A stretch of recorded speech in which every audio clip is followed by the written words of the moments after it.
What is going on, everybody? It is Sean here, back with another deck profile.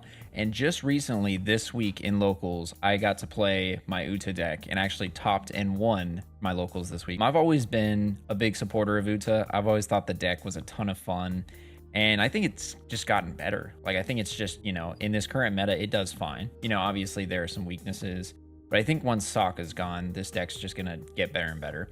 And I got the Shirahoshi card right here, which is probably my favorite winter card right now. I just love how it looks. Show you my list and kind of like my strategy and talk about my matchups a little bit. So, but again, if you're new here, please like and subscribe, and you know, let me know what you guys think in the comments of Uta, if you think that she is slept on. I know in previous videos I've said that I think she is slept on, and I will stand by that because I think this deck is fantastic and I love playing it. It is Dawn 1. When attacking, once per turn, reveal one card from the top of your deck. If it is a film type card, you add it to your hand. That's really good because, I mean, obviously card draw in One Piece is super strong. So, and film, you know, you're being able to spam the board and just play big cost units. This deck just has a lot of tools that make it super strong, and one of that is the card draw. The card draw helps out a lot, and it's a 5-life leader.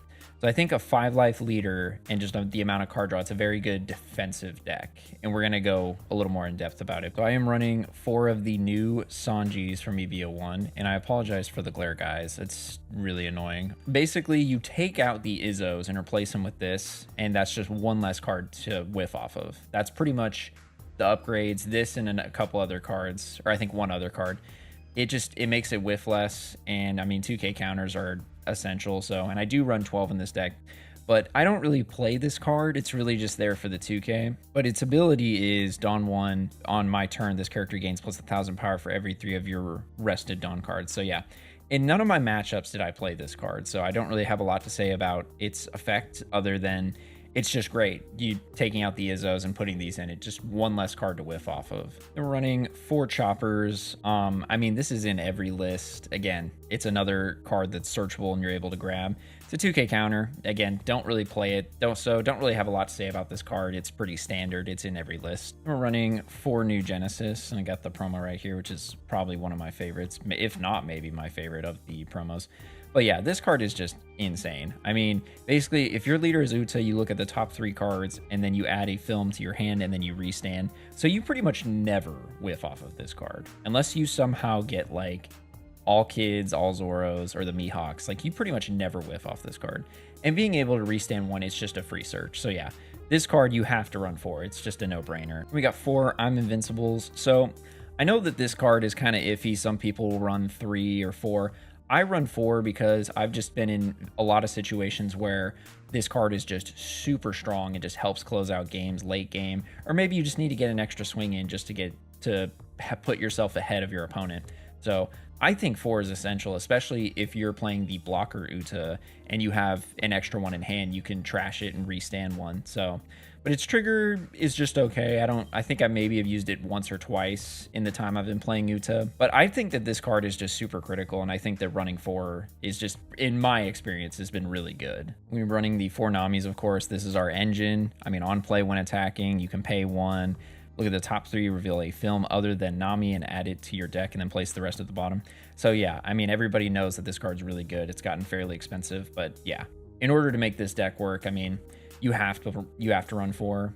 The other thing is, whenever this card is on your field, it pretty much becomes a blocker because your opponent's going to want to get rid of it right away. It's like Kuzan, you know. When Kuzan's on the board, you want to get rid of it because of its effect. It's just super strong. If you're able to keep it on the board, you're just getting a ton of value. And if you play more than 2, again, you're just getting a ton of value. So yeah, you definitely need to run 4 of these. Anybody, I mean, if you played Film Kid, again, this list is pretty similar to Film Kid. And we are running 4 of the blocker Utas. So blocker, end of your turn, you may trash 1 event card from your hand set up to one of your film type characters is active. So going back to the I'm Invincibles, I run 4 because I think the card is just super good late game, and I think it's super important, but also because of this effect, because with this, you are able to use, for example, Luffy as a defensive blocker, but not even just that, you can restand it so you have a blocker next turn. Or maybe you have a Zoro out and you want to swing with it and just restand it to protect it, you know, because your board is very important, especially with this deck. So this card is very crucial. You can also combo with it. You can go Luffy into Brook into Uta if you don't have a Nami, or maybe you just need blockers. So yeah, running 4 of these is definitely essential. And of course, the main man himself, Monkey D. Luffy, blocker 7k, on play up to 1 film or straw hat type card, character card with a cost of 4 or less from your hand. So yeah, this is pretty much like this is your main combo for the deck is Luffy, Brook, Nami, or Uta, or even a couple other characters, even Usopp. So basically, yeah, I mean, you got to run 4 of these. It's very, very crucial in this game to have Luffy out, especially if you're going against Sakazuki or you're going up against Red Purple Law. Pretty much in any matchup, you just, you know, Luffy's going to be, you want Luffy to come out. If you can't find Luffy, you're going to have a bad time. So this card is very essential and very crucial. So of course you got to run 4. And we got the 4 Brooks. I've already talked about it quite a bit, but again, play up to 1 film or straw hat type character card with a cost of 3 or less from your hand. So yeah, very good. Has a 1k counter. And I mean, it's just a good, if you have nothing else that you can do and you know, on your 4 Dawn turn, just play this, just swing once and play with it. So yeah, don't have a lot to say about it because I've already talked about it enough, but yeah, Brook is essentially, you definitely need to run 4. We have one of the newer cards from EB01. I think just this and the Sanji are the 2 that I've taken out. And I think I took out like 1 Zoro and 1 Usopp because, you know, they're kind of just 3 cost 5k and 4 cost 6k. I haven't used it a ton. It's come in clutch for me a couple of times, help with the consistency of the deck, and it's another blocker.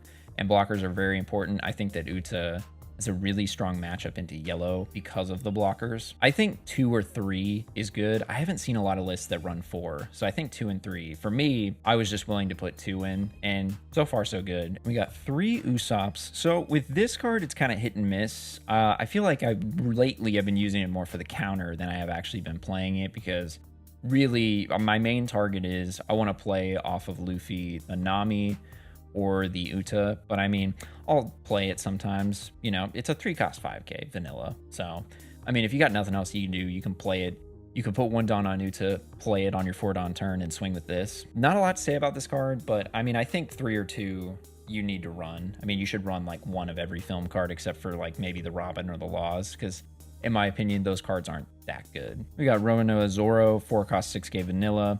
Like I said, I think I took 1 of these out and replaced it with the blue now, because I just wasn't playing it as much. Having a 6k out is just always nice, but also a 1k counter, and it's film, so I mean, it's searchable. Playing it on your 4 Dawn turn is always solid. We have the 4 Mihawks from the Zoro and Sanji starter deck. So this is another upgrade that the deck got before EB01. So the Mihawks are really good because obviously another 2k counter. It is not a film card, but what makes it good is on play, if you have 2 or less characters on board, you can play up to 1 Muggy Kingdom or / attribute character with cost of 4 or less rested. So you could play Brook or you could play Zoro. So you would play it, and granted it is rested, but still you're getting bodies on the board, and essentially it could just be a blocker. It could distract your opponent from swinging at life. I think that's what makes this card really good, but also just being a 2k counter. So I think it's one of the best 2ks in the deck for sure. And we got 3 Backlight. I think I was running 4 at one point, but it just felt like too many. It just kind of cluttered in my hand, so I brought it down to 3. And yeah, I mean, this card's solid, being able to rest a blocker or just KO it. So, you know, KO like the kid blockers or just any other 5 cost blockers. So it's really solid. Or maybe even the Borso. Obviously you can't KO it, but you can rest it and swing for game. So this comboing with I'm Invincible is just really good. So I think 2 or 3 is fine. I think 4 is kind of starting to clutter the hand a bit. Then we've got the 1 solo 9 cost Zoro. So with this card, if it's pretty much on the board, it's pretty much game. Like if you play this and your opponent's at like less than 2 life or at 2 life, and they don't really have a way to, you know, protect themselves, they don't have a big hand, they don't have a lot of blockers on board, it's pretty much game. I mean, basically when attacking once per turn, you can set it as active, and then if you do 2, the same thing, but 2 Dawn, you can set it as active. So essentially you can swing with it 3 times. So 3 9k attacks, that's pretty brutal. So if this is on the board and they don't have a way to answer it, you pretty much win the game. But again, it's a 9 cost, so that's pretty much your turn. But if you have a board established and you play this, you're golden. I think I was running 2, but the kids are just a little bit more important, so I think just 1 for now. But I've been thinking about maybe putting some Hody Jones in, but this is the list that I played with and that I won. And then finishing out our top end is the 8-cost kid. I mean, this is the best card in our top end, no doubt about it. So Dawn 1, opponent's turn. If this character is rested, your opponent cannot attack any other character other than this character. And then activate main. Once per turn, you may rest this character, play up to 1 character with a cost of 3 or less from your hand. In another instance, going back to the Bluno, I mean, if you have that in hand, or the Uta, you can rest it and play that, then pass. And if your board is pretty much stacked with blockers and you have 2Ks in hand, yeah, you can pretty much protect this and just stall out the game. I know a lot of people run 3 or 4. I think I was running 3 or 4, but I cut it down to 2. And honestly, it's worked out well with me. I don't really have any complaints to say about it, but I can understand if you run 3 or 4. Like, a lot of the main strategies is just filling up your board with blockers and then dropping this, and then your opponent pretty much has to deal with it. And if they can't figure it out, that's game. You know, it is very threatening, and it is super crucial late game. So it's really good in the mirror match as well. I think at the minimum to play around and experiment with it later, but yeah, super good card. Easily the best card in the top end. But anyway, guys, that is my Uta list. If you want to try it out, feel free, let me know. But again, love Uta. And again, with Sakazuki being gone, I think it's just going to make Uta even better. Let me know what you guys think in the comments below of Uta. Are you going to run it in this current meta? Or are you going to run it in OP07? And I'll see you guys later.